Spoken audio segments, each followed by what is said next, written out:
Don't smile at me. I hate the day that's 네 고운 사람의 파라핑 파라퐁퐁퐁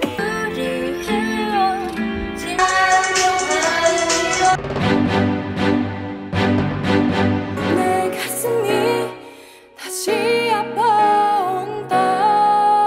내가 그대 곁에 있어서 행복합니다. 너야 이 마음은 fire. 내 심장이 빠르게 뛰잖아. 점점 가까이 들리잖아. 기억해줘요 내 모든 악과 그대를 이웃으로 우산을 걷고 나가가는 예쁜 꿈도 꾸었지. 내 머리맡에 모닝커피. 혹시 내가 꿈을 꾸나요? 운명 가든 하는 말과 달라. But no you know 빛에 나와 같은 것을 보는 건 You please say it.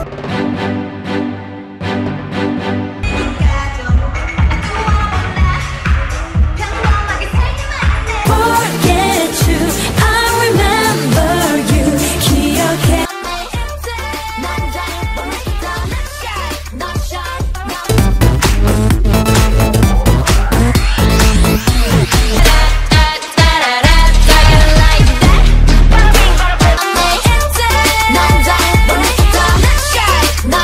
이기 전에 내 목소린 더 퍼져야 해 소리.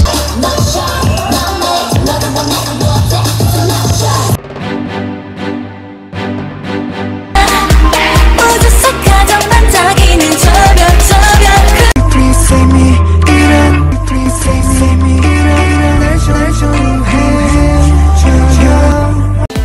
Let's go!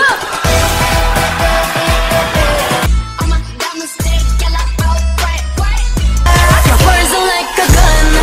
Shot. No, no. 나지 않은 이상.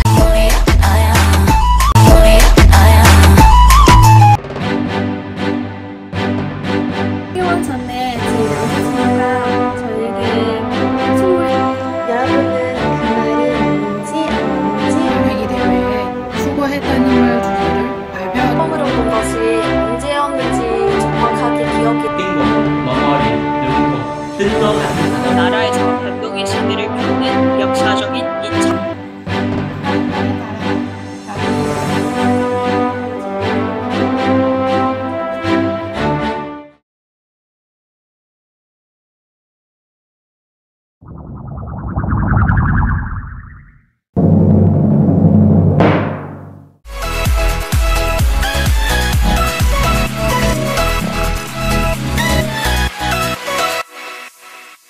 형제들은 아버지의 친소성장을 대접하는데 그것은 다른 사람들이 예쁘다는 기준에 대해서 쌍꺼풀이 있는 눈이나 여러분도 아시는 것처럼 베트남의 전통 의상은 아오자입니다.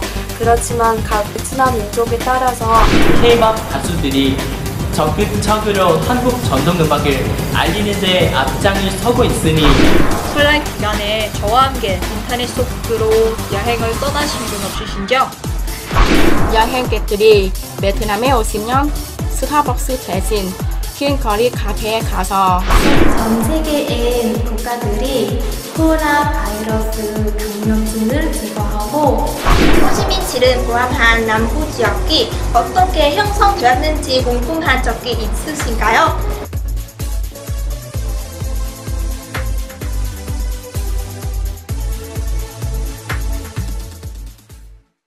어렸을 때부터 한국 영화 보는 걸 꿈꿨고 성장해 보니 한국 문화에는 재미있는 거 정말 많더라고요.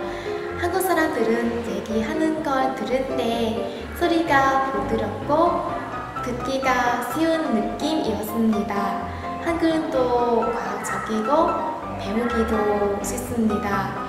그때부터 저는 한국어로 꿈을 편집기로 결정했습니다. 그런데 제가 한국어를 배우는 것에 가장 가장 큰 이유는 한국에 유학하는 것입니다. 저는 정말 그 아름다운 나라에 발을 들어놓아서 거기서 공부하고 인터넷에서 듣고 본 것들은 직접 체험하고 싶습니다. 특히 한국에서 유학하는 것이 끝난 후에 한국어 교사가 되겠다는 제 인생의 목표를 완수할 수 있습니다. 지금 한국어를 공부하는 것은 저에게 특별한 기회라고 생각합니다. 고등학생 때에는 어느 날 한 한국어 학원의 직원들이 우리 학교에 가서 한국어를 무료로 가르치는 교실을 열었습니다. 주변 친구들은 그 소식을 알게 돼서 저에게도 같이 신청하자고 했습니다. 그때 한국어를 가까이에서 느낀 것이 처음이라고 말할 수 있습니다. 시간이 지나면서 한국에 대한 관심이 많아서 한국학과에 신청했습니다. 저는 K-pop, K-드라마를 통해 한국의 문화와 역사 등 한국과 관련된 것들에 대해 많은 관심을 가졌기 때문에 한국어 공부하기를 시작했습니다. 저는 5년 전에 고등학생 때 겨울 연가, 브라우스 같은 유명한 에로 드라마를 보면서 한국을 처음 알게 됐습니다. 드라마를 통해서 본 한국은 굉장히 아름답고 낭만적인 나라였습니다. 한국 드라마와 잘생기고 예쁜 주인공들은 제 마음을 완벽하게 사로잡았고 저는 한국의 언어와 문화 그리고 한국 사람에 대해 알아보고 싶어서 한국학과를 선택했습니다. 저는 다른 많은 친구들과 달리 K-팝이나 K-드라마를 좋아하는 마음으로 한국학과에 반드시 들어가야 할 거라고 결심하지 않았습니다. 저는 단지 한국 국악 출신 송소희라는 국악인의 목소리에 반해서 국악에 대해 알고 싶고 송소희 국악인이 부르는 가사의 아름다움과 의미도 알고 싶어서 한국학부에 입학하게 되었습니다. 송소희 국악인 덕분에 한국의 민요에 대한 관심도 갖게 되었습니다. 대부분 사람들이 한국을 알게 된 이유가 아마 한국 음식이나 한국 영화, 아이돌 등을 좋아하기 때문입니다. 저도 그렇습니다. 2009년도에 꽃보다 남자 그 드라마가 굉장히 유명합니다. 그 당시에 제 친구들 모두가 꽃보다 남자 영화 DVD를 구매해서 함께 시청했습니다. 저와 친구들은 한국의 아름다움에도 매료됐습니다. 한국의 세계절은 엄청 아름답습니다. 왜냐하면 베트남에는 우기와 건기도 두 개의 걸선만 있기 때문입니다. 하지만 제가 가장 좋아했던 것은 배우들이 쓰는 언어였습니다. 그 언어에 너무 빠져서 그 영화를 볼 당시에 아무것도 몰랐지만 계속 따라했습니다. 그리고 영화에 나와 있는 한국어 자막을 보고 배웠습니다. 그리고 저는 항상 한국의 문화가 궁금했고 한국 문화와 음악에 애착이 있었기에 한국어를 배우기로 결심하고 이 아름다운 언어를 정복하기로 결심했습니다. 제가 중학생 때 한국 드라마를 통해 한국을 알게 되었고 한국이라는 나라가 어떤 나라인지 궁금했었습니다. 그 이후로 한국 문화를 더 알고 싶어서 한국어 배우기로 했습니다. 저는 어렸을 때부터 항상 언어에 큰 관심이 있었어요.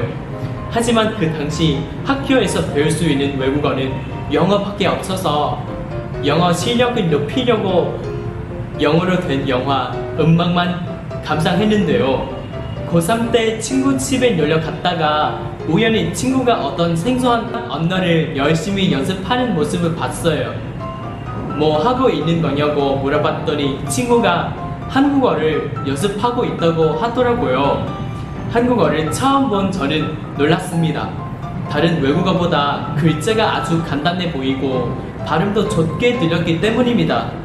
저는 이 생소한 언어에 대한 궁금증을 풀기 위해 한국어를 공부하겠다고 마음을 먹었습니다.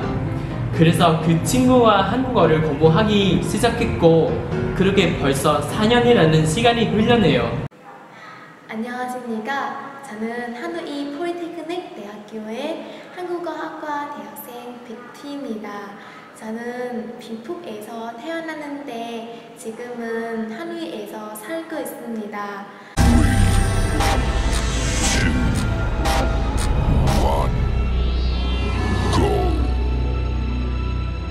많이 추워진 아침, 여러분 모두 건강하시죠?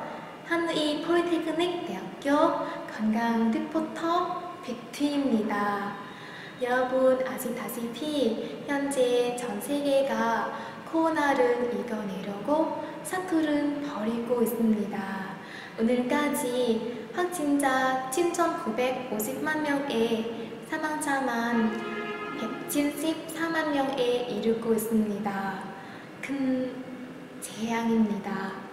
우리가 살고 있는 우리나라 베트남은 확진자가 1,432명이고 그중 사망자는 32명입니다.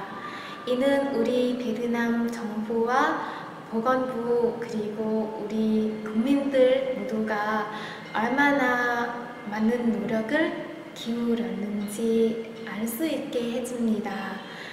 하지만 지금 세상의 사람들의 모든 관심은 백신, 곧 예방 접종입니다. 우리 베트남도 그 백신을 개발해서 임상 시험에 착수했습니다. 나노코박스 코로나 바이러스 예방 백신은 사람을 대상으로 2020년 12월 17일부터 베트남 최초로 임상 시험을 시작했습니다. 이 임상 시험은 3단계로 진행됩니다. 1단계는 60명을 세 팀으로 나누어 각기 3가지 용량을 조사합니다. 1단계 목표는 백신의 안전성 평가하는 것입니다. 1단계를 성공적으로 완성 후에 2단계 진행하고 최적의 용량을 결정하기 위해 400부터 600명 이상을 조사합니다. 3단계 목표는 백신의 안전성, 면역 원성, 그리고 효과를 평가하는 것입니다. 믿음직한 시험 결과가 아주 기대됩니다.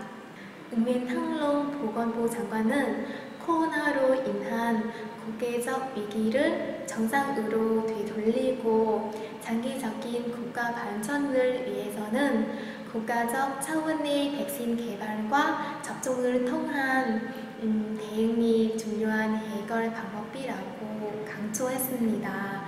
이번에 진행하고 있는 우리나라의 코로나 바이러스 예방 백신의 임상시험과 접종이 성공적으로 이루어질 수 있기를 바랍니다.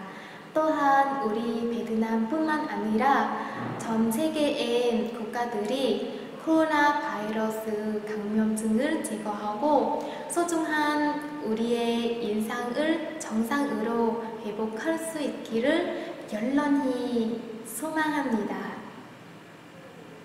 한우이 폴리테크닉 대학교 관광 리포터 백티이었습니다. 안녕하세요.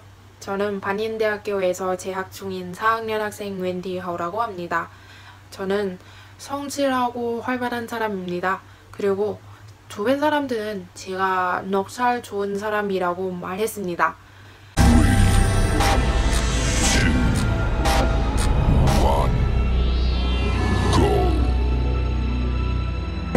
안녕하세요. 저는 반인대학교의 한국학과에서 재학하는 4학년 학생 웬디하우라고 합니다. 저는 사람마다 외모가 다 다른 것처럼 예쁘다고 생각하는 기준도 다 다르다고 생각합니다.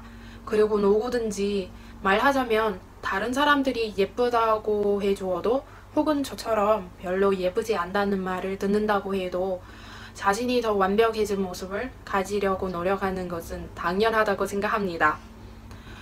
또한 자기 스스로 예쁘다고 생각할 때에는 만나는 사람들에게 좋은 인상을 남기게 되거나 무슨 일을 하려고 할 때도 큰 자신감을 갖게 되는 장점도 있다고 생각합니다. 그래서 저는 이 세상에서는 못생긴 사람이 아무도 없고 자신이 더 예뻐진 방법을 아직 찾지 못하는 사람들이 있을 수 있다고 생각하고 있습니다. 여러분 어떠세요? 요즘 베트남에서도 많은 사람들이 메이크업, 즉 화장이 다는 방법을 사용하여 조금 더 예뻐진 모습을 갖추고 싶어 합니다. 조금 더 적극적인 방법으로 성형수술을 하기도 합니다. 저는 최근에 베트남에서는 뷰티 산업의 분야가 점점 더 강해지고 있다고 생각합니다. 다양한 종류의 화장품을 사용하는 사람들이 늘어나고 있고 화장하는 기술도 점점 더 많아지고 있습니다.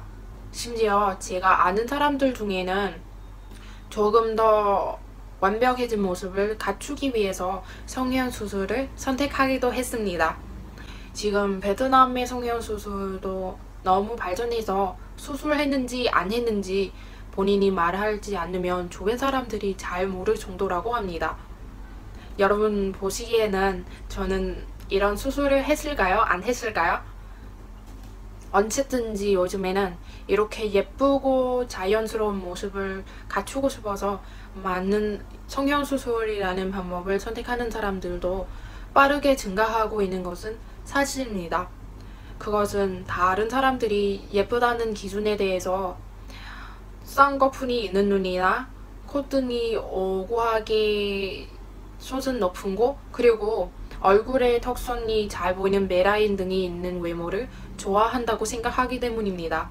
그래서 자신과는 잘 어울리지 않음에도 불구하고 그런 모습대로 수술하려고 하는 사람이 더 많아지고 있다고 합니다. 하지만 이렇게 되면 너무나 많은 사람들이 똑같이 모이게 되지 않을까요? 아마 외국 사람들은 베트남 사람들의 얼굴을 보면서 분별하는 것이 조금 더 어려운 일이 될 수도 있겠습니다. 이렇게 우리가 밖에 나갔을 때 너무나 똑같이 보이는 사람들이 계속 만나지기만 한다면 저 같은 눈이 좋지 않는 사람들이 어떻게 해야 할까요?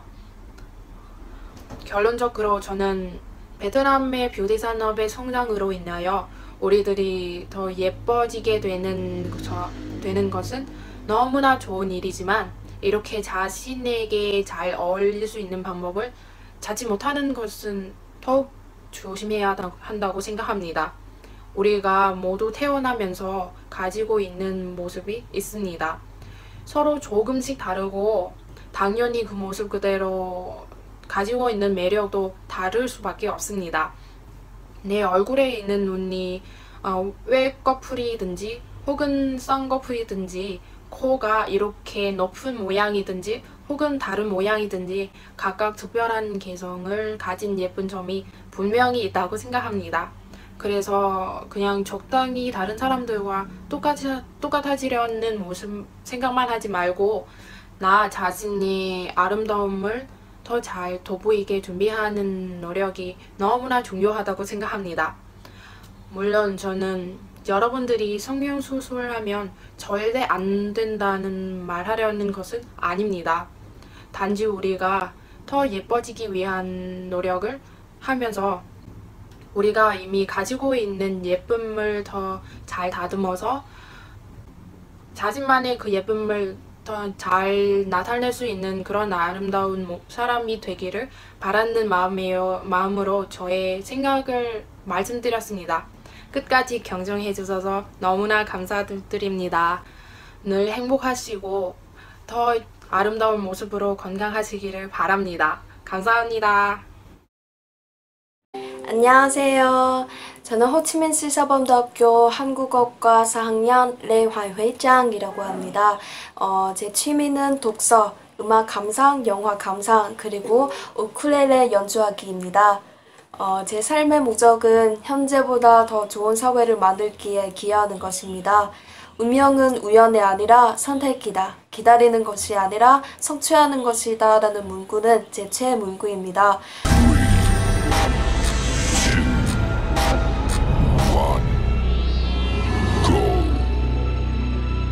안녕하세요. 저는 호치민시 서범대학교 한국어과 4학년 레환회장이라고 합니다. 오늘 저는 베트남 아오바바라는 주제에 대해 이야기하고자 합니다. 한국과 달리 베트남은 54개의 민족으로 이루어진 다민족 국가입니다.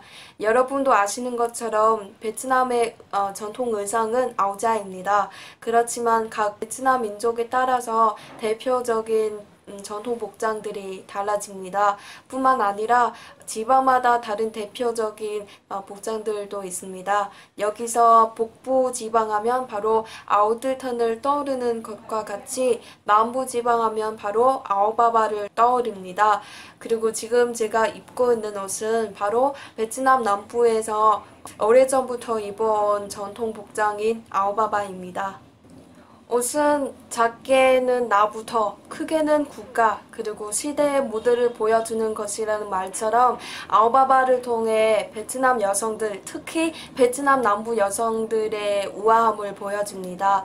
아오바바는 사실상 언제 누구에 의해 이토록 아름답고 실용적인 옷이 고안되었는지 정확히 아는 사람은 없습니다.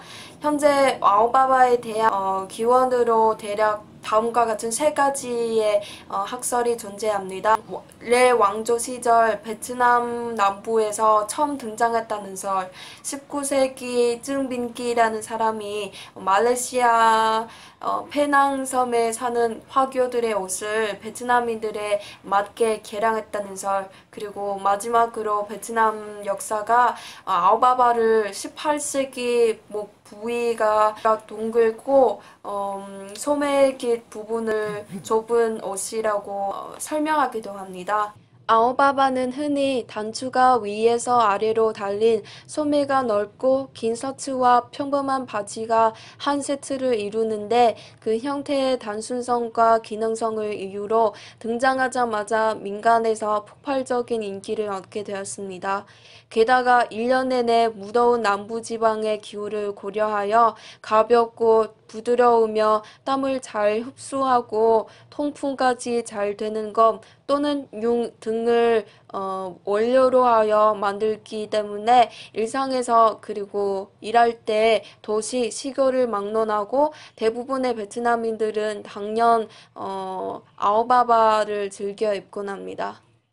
아오바바라면 원래 베트남 남부, 특히 메콩델타 유역에 사는 사람들이 입는 검은색 비단으로 만든 파자마 또는 블라우스식의 소매 길고 전반적으로 길이가 짧은 의복을 뜻하는 용어였습니다.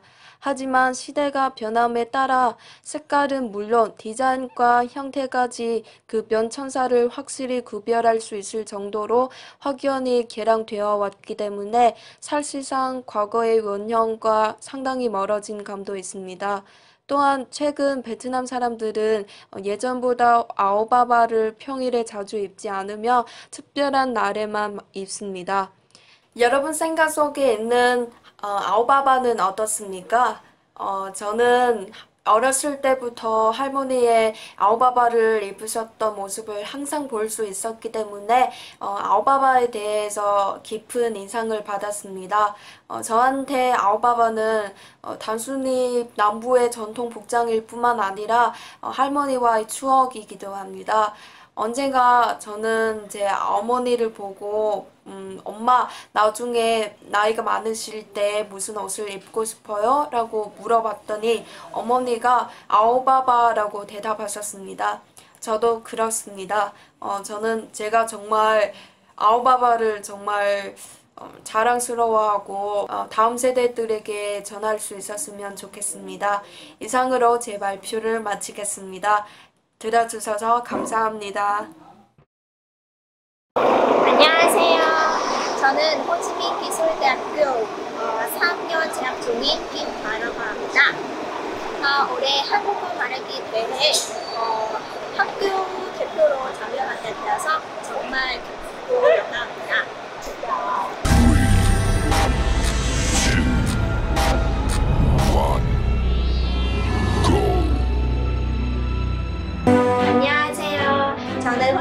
호치민기술대학교 김다희라고 합니다. 여러분은 알파벳 S자처럼 길게 굽은 베트남의 땅 모양을 세계 지도에서 보신 적이 있으시죠? 베트남은 남과 북의 길이가 무려 1700km에 달한 정도로 위아래로 길게 뻗어 있습니다. 하지만 처음부터 베트남이 지금의 이런 모양을 가지고 있지는 않았습니다. 특히 베트남 남부 지역이 그렇습니다. 호치민시를 포함한 남부 지역이 어떻게 형성되었는지 궁금한 적이 있으신가요? 그리고 그 영토의 형성에 따라 우리 생활에 어떤 변화가 생겼을까요? 그럼 오늘 저와 함께 베트남 남부 지역의 역사에 대해 알아보겠습니다. 아직도 많은 남부 베트남인들은 호치민시를 예천의 이름 사이공이라고 부릅니다. 호치민시는 1975년부터 부르기 시작한 이름입니다. 저는 이 발표에서 현재의 호치민시를 여러분들이 이해하기 쉽게 사이공이라고 부르겠습니다. 우선 지금으로부터 700년 전으로 거슬러 올라가서 베트남의 남진 역사에 대해 말씀드리겠습니다. 남진이란 베트남 사람들이 남쪽으로 영토를 확장했던 것을 의미하는 용어입니다. 부엔에서 까마오 최남단까지의 땅 전체가 무역왕들이 합병으로 이루어낸 것이었습니다. 다음으로 남부 지방은 그 당시 캄보디아의 땅이었습니다. 그런데 1708년부터 1757년까지 무역영주는 모든 땅을 베트남 영토를 합병했습니다. 남부로의 여정은 거의 700년 동안 지속되었으며 초기 독립에서 완공까지 11세기부터 18세기 중반까지 세 차례 영토를 확장했습니다. 베트남인들이 이주하여 남쪽의 마을을 형성하기 시작했을 때 그 옆에는 참 크메르인들이 있었습니다. 그 과정에서 이들 민족에 공존하고 서로의 문화에 큰 영향을 미쳤고 문화의 교류, 변화, 혼합이 이루어지는 과정이 주민의 일상생활 그리고 민족들 사이에서 이루어졌습니다. 그러면 여기서 잠깐 머릿속에 질문 하나가 문득 떠오르네요. 남진 과정에서 베트남 사람의 삶 속에 어떠한 변화가 일어났을까요? 이 변화를 대표적으로 설명할 수 있는 두 가지의 특징이 있습니다. 첫 번째는 맨발입니다. 남쪽으로 갈수록 기후가 더욱 더워집니다. 겨울이 되면 베트남 북쪽의 날씨가 상당히 추운데 남쪽은 그렇지 않습니다. 날씨가 후덥지근하고 습도가 높기 때문에 맨발로 다니는 문화가 정착되었습니다. 서민중은 말할 것도 없고 높은 신분의 사람들도 전부 신이나 양말은 신지 않고 맨발로 지내는 모습을 19세기까지 볼 수 있습니다. 한국처럼 눈이 내릴 만큼 좋은 날씨에 맨발로 다니면 어떨까요? 상상도 못하겠죠? 두 번째는 신맛이 나는 깐초입니다. 깐초는 한국의 김치국에 견줄 만한 베트남 사람들에게 지금도 여전히 사랑받는 신맛이 나는 국입니다. 참복은 깐초와 아주 좋아하는 것으로 알려져 있습니다. 왜 그럴까요? 참족에게는 큰 나무가 있는 집에 귀신이 끌려오지만 대신 신맛이 나는 열매가 달리는 나무라면 귀신을 멀리하게 한다는 믿음이 있습니다. 그런 이유로 참족집 주변에는 큰 나무가 아닌 깐초의 재료가 되는 타마린드 나무를 많이 볼 수 있습니다. 이 타마린드 열매는 쉽게 구할 수 있을 뿐 아니라 신맛 내기도 좋아서 요리에 자주 이용됩니다. 이처럼 깐초는 남진 과정에서 참족의 음식 취향까지 같이 흡수된 대표적인 예입니다. 무더운 날씨에 입맛이 없고 힘도 없을 때 흰밥에 새콤달콤한 깐초는 베트남 사람에게 입맛을 돋구어주는 최고의 음식입니다. 베트남의 밥도둑 깐주와 여러분도 한번 드셔보실래요? 역사를 공부하고 그 역사를 짚어보는 것을 그냥 지나칠 수 있는 우리의 생활 습관이나 문화를 좀 더 깊게 이해할 수 있는 기회를 주기도 합니다. 역사를 알고 나면 비로소 보이고 들리고 알게 되는 것이 무수히 많죠. 이것이 바로 제가 역사에 관심을 가지고 탐구하는 이유입니다. 오늘 제 발표가 여러분의 새로운 깨달음에 작게나마 도움이 되기를 바랍니다. 들어주셔서 정말 감사합니다.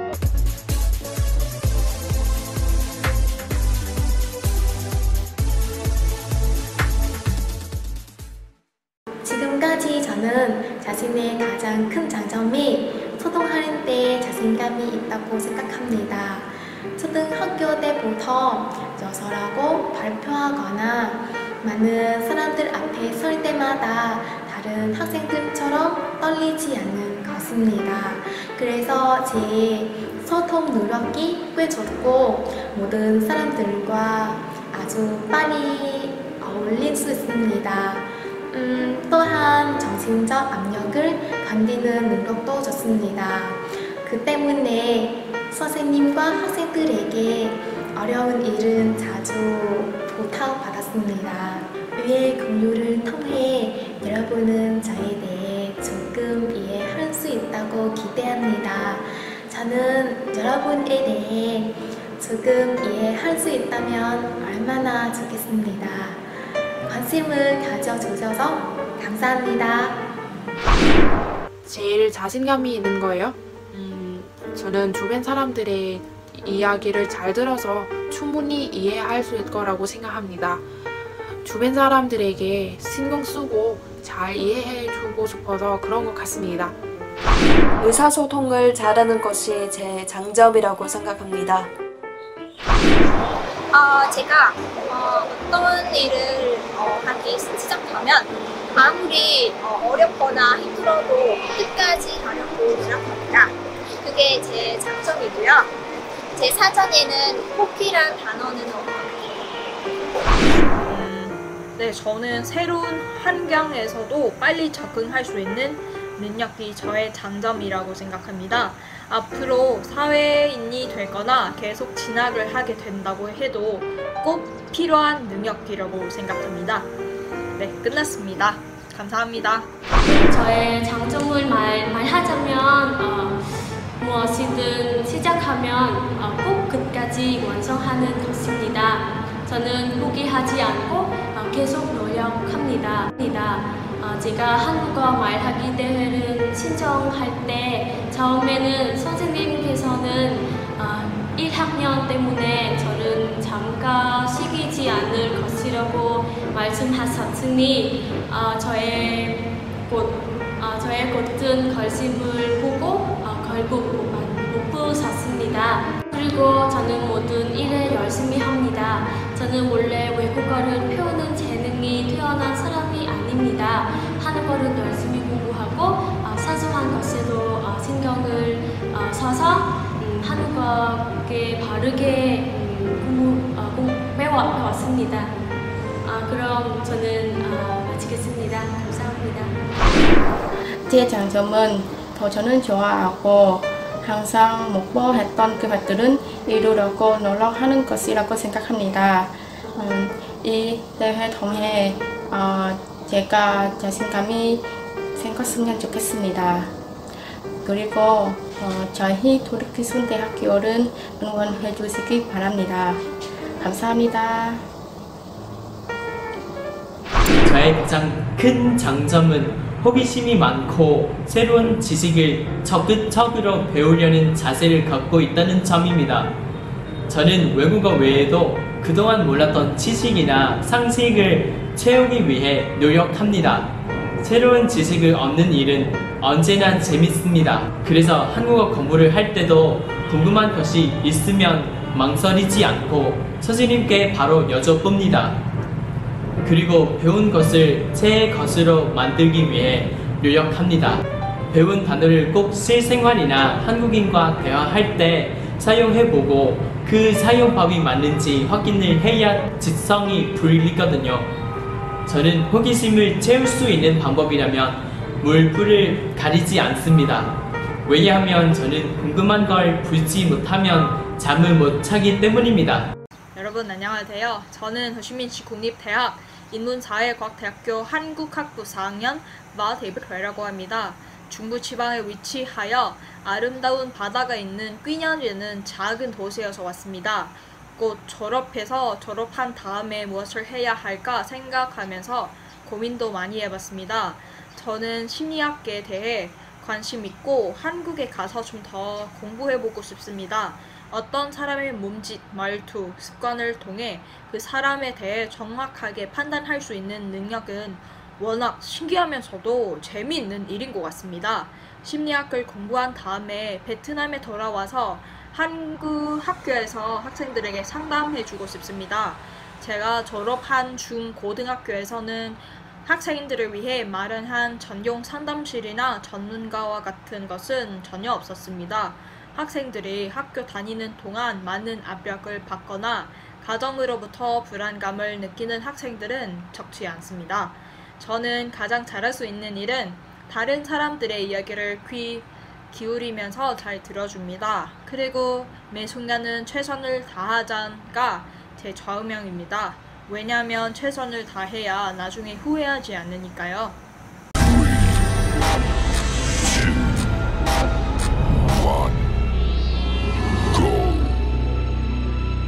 안녕하세요 여러분. 이렇게 여러분들을 다시 만나게 되어서 정말 반갑습니다. 지난 첫 번째 라운드에 여러분들께서 많은 격려 원gon을 해주시고 많이 사랑해 주셔서 정말 감동을 받았습니다. 다시 한번 진심으로 감사 말씀을 드립니다. 저는 호시민시 국립대학 인문사회과학대학교 한국학부 4학년 마대입이라고 합니다. 이번 K-팝 말하기 대회 두 번째 라운드에 세상 속으로 떠나는 나만의 여행이라는 주제를 선정하여 지금부터 제 발표를 바로 시작해 보도록 하겠습니다. 현재 지구상의 모든 사람들이 그동안 경험해보지 못한 강력한 바이러스로 인해 고통과 어려움을 겪고 있습니다. 2019년 말부터 코로나 바이러스가 전 세계에 널리 확산되기 시작하면서 일상적인 생활이 힘든 상황이 되었습니다. 과연 우리는 언제 정상적인 생활로 돌아갈 수 있을까요? 저는 많은 생각을 했습니다. 그리고 이대로 물러설 수 없다는 결론을 얻었습니다. 저는 과감하게 여행을 떠나기로 했습니다. 제가 여행을 떠난다고 하니 여러분들께서 믿기가 어렵다고요? 그러면 지금부터 세상 속으로 떠나는 나만의 여행에 여러분들과 함께 떠나보겠습니다. 저는 지난 6월에 대만으로 여행을 떠났습니다. 세계 지도를 펼쳐놓고 내가 가고 싶은 나라들은 표시하고 이번 여행지는 대만으로 정했습니다. 학기 중이라서 멀리 정할 수 없었습니다. 그 다음 여행 일정과 저렴한 항공료를 확인하고 여행을 떠날 때 갖고 가야 할 물품 리스트를 작성하고 깊숙이 간직하고 있던 캐리어 가방에 꺼냈습니다. 며칠 후 저는 비행기에 올라 기내식을 먹는 날을 상상하며 대만이라는 나라에 도착했습니다. 인터넷 속으로 들어가 나만의 여행을 시작했습니다. 인터넷에서 소개하는 대만의 유명한 관광지를 다녔습니다. 식사하는 것도 있고 인터넷 세상을 돌아다니다가 갑자기 배가 고프기 시작했습니다. 그래서 대만에서 가장 대표적인 평리슈를 만드는 조리법을 배운 후에 저는 직접 요리를 시작했습니다. 대만에 직접 가지 않고도 평리슈를 즐겨 먹을 수 있었습니다. 저에게는 정말 의미 있는 시간이었습니다. 여러분들도 잘 아시다시피 최근 유튜브 상의 여행을 직접 경험한 후 다른 사람들에게 느낌이나 유명한 맛집을 추천해 드리기 위해 그 과정을 찍고 비디오로 편집하여 유튜브와 같은 SNS에 올리는 사람들은 여행 블로그들이라고 합니다. 이런 여행 블로그가 등장함으로써 어떤 지방이나 나라에 직접 가지 않고도 그 지역의 독특한 풍습이나 문화를 쉽게 체험할 수 있습니다. 현재 돈도 부족하고 시간이 없다는 이유로, 그리고 무엇보다도 코로나 바이러스가 빠른 속도로 전염되는 위급한 상황에서 여행을 즐겁게 가기가 힘든 일이라면 인터넷으로 여행을 한번 떠나보세요. 물론 그 지역에 직접 가서 원주민과 함께 이야기하면서 진정한 여행을 취해야 실제적인 감정을 느낄 수 있겠죠. 그런데 인터넷만으로도 단 한 번 밟지 못한 세계의 수많은 땅의 아름다움과 유익한 지식을 갖게 되어 나중에 갈 기회가 진짜 생긴다면 더 자신 있게 갈 수 있을 거라고 생각합니다. 그리고 저처럼 전통적이거나 자기가 한번 먹고 싶은 그 지역의 음식을 직접 만들어 먹어보는 것도 좋을 것 같습니다. 돈과 시간을 많이 들지 않아도 즐거운 여행을 체험할 수 있을 것 같습니다. 하루빨리 코로나 바이러스가 사라지고 모든 사람들이 예전처럼 일사생활로 돌아가기를 기도하며 그때까지 각 자기 원하는 무엇인가를 준비하는 시간이 되시기를 이 동영상을 통해 전달되었으면 좋겠습니다. 설날 기간에 저와 함께 인터넷 속으로 여행을 떠나신 분 없으신죠? 감사합니다. 네, 안녕하세요. 저는 방랑대학교에 한국학 전공하는 2학년생 Nguyễn Khánh Ly라고 합니다.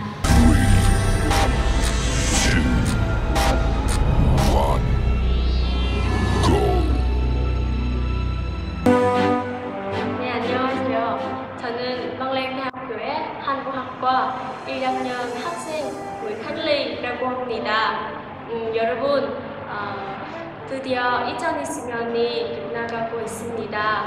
2020년은 우리 모두 힘들고 괴로운 한 해를 보냈습니다. 조금 있으면 힘들었던 2020년이 지나가고 새해가 다가옵니다. 새해에는 가족들과 모여 새해를 기념하는 명절 설날이 있습니다. 각 나라마다 설날의 특징이 있습니다. 베트남에서는 설날에 반증이라는 음식을 먹었습니다. 이 음식은 베트남 사람들에게 중요하며 베트남적인 음식입니다. 반증은 오래전부터 있었던 베트남 전통빵입니다. 왕위를 계승할 아들을 얻기 위해 가장 맛있는 음식을 만드는 사람에게 왕위를 계승했다고 전해집니다. 형제들은 아버지에게 진수성찬을 대접하는데 가난한 랭류는 신 덕분에 겨우 한 상의 과자를 만들어 아버지에게 대접을 했습니다.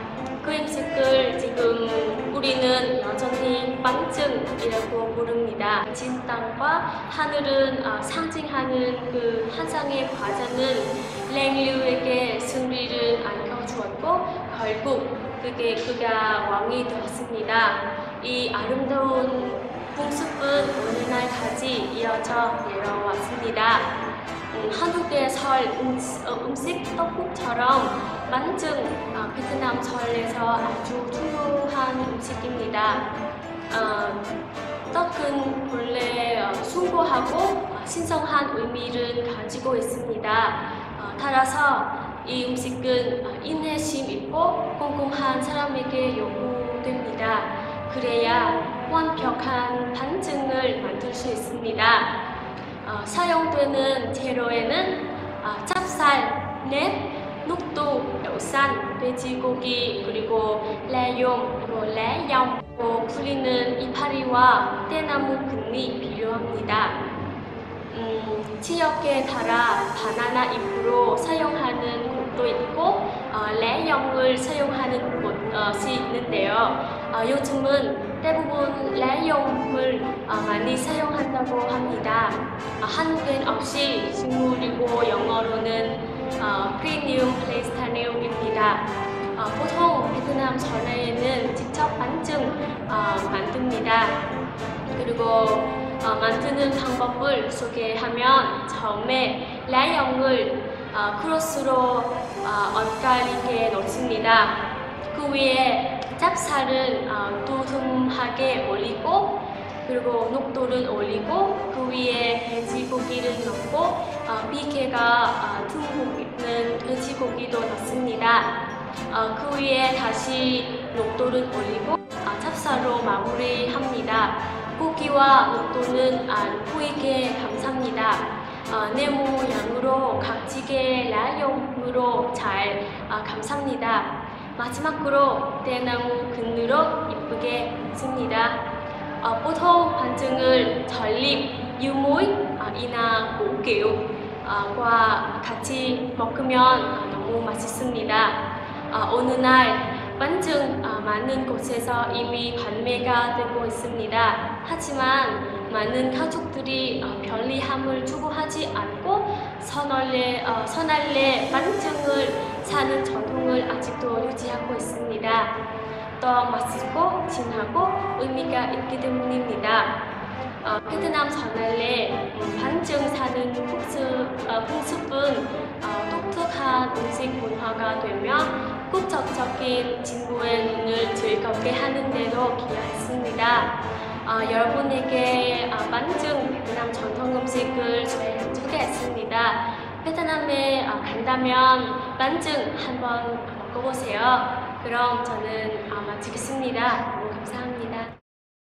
안녕하세요. 저는 토르키순대학교 한국어학과 2학년 정안문유입니다.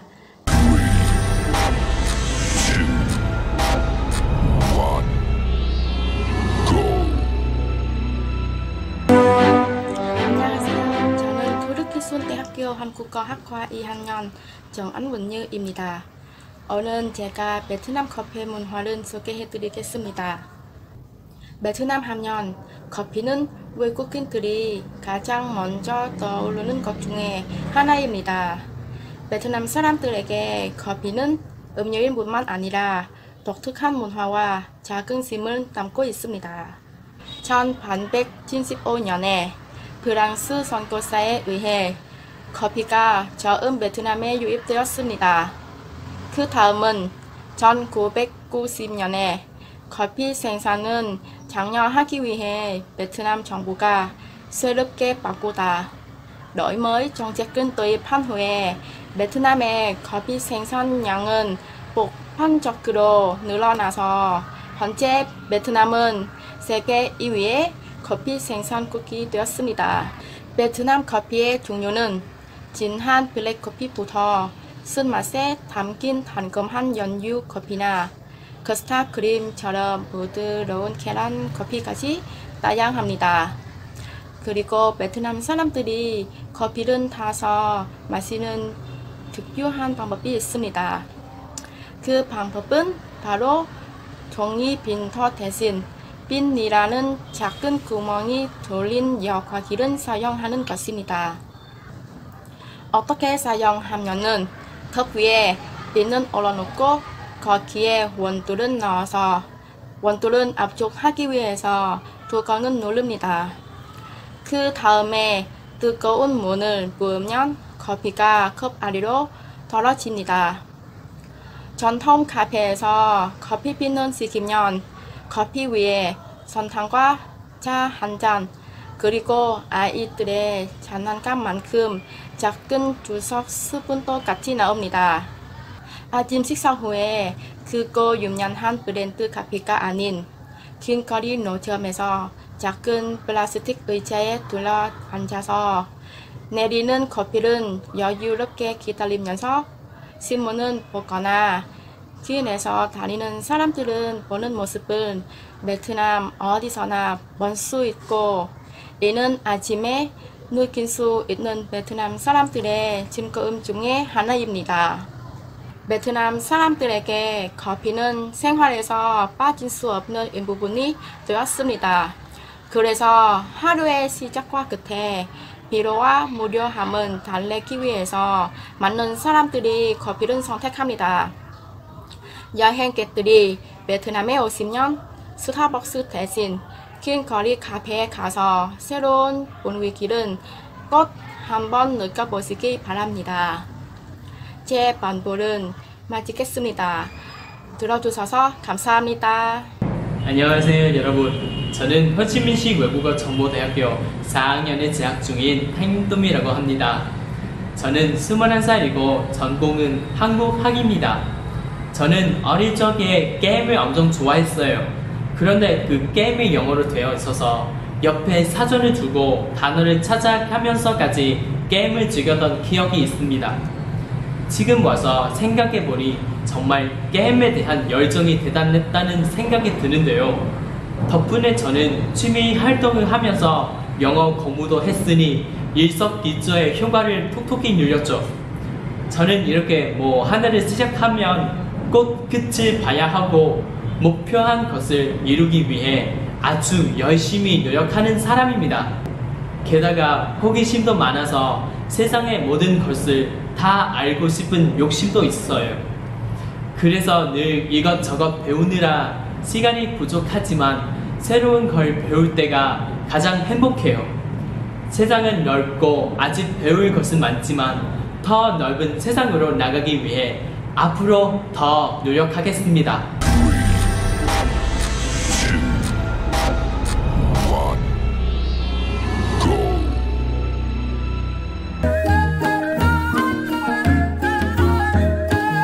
이번 역은 홍대 입구, 홍대 입구역입니다.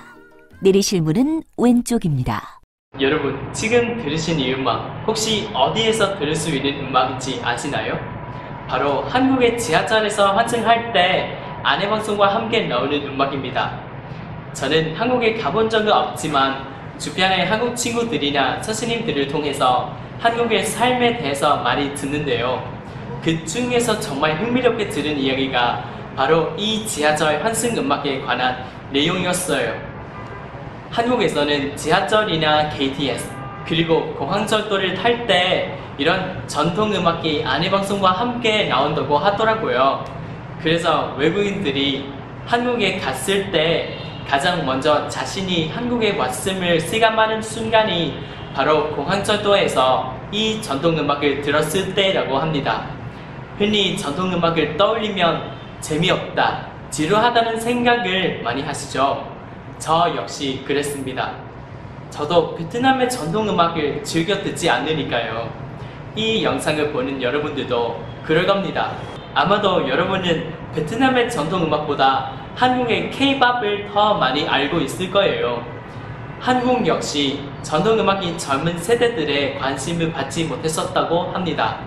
그런데 한국에서는 사람들이 전통 음악에 친숙해질 수 있도록 다양한 노력을 많이 했더라고요.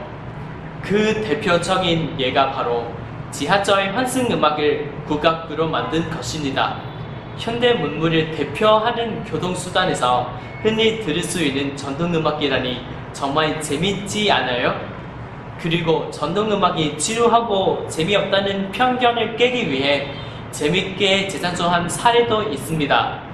그것은 바로 한국 관광 브랜드 홍보 영상인 Feel the Rhythm of Korea입니다.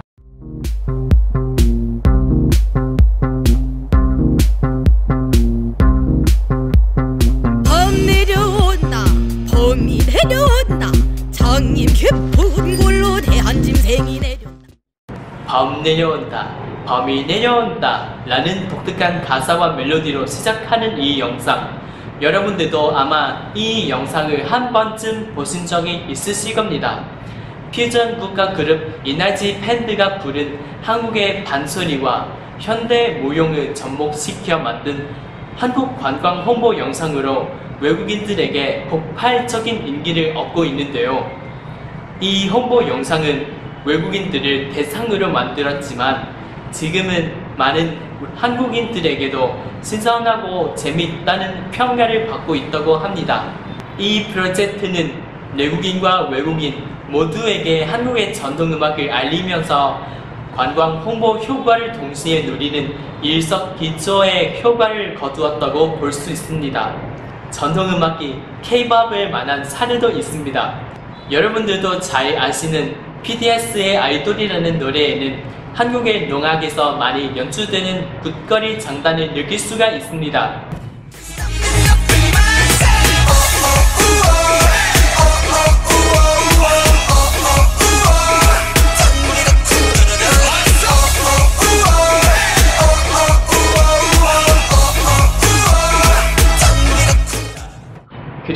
그들의 멤버 중 한 명인 슈가의 베치타라는 노래는 왕이 해친날 때 쓰는 전통 문학 베치타를 접목시켜 만든 노래죠.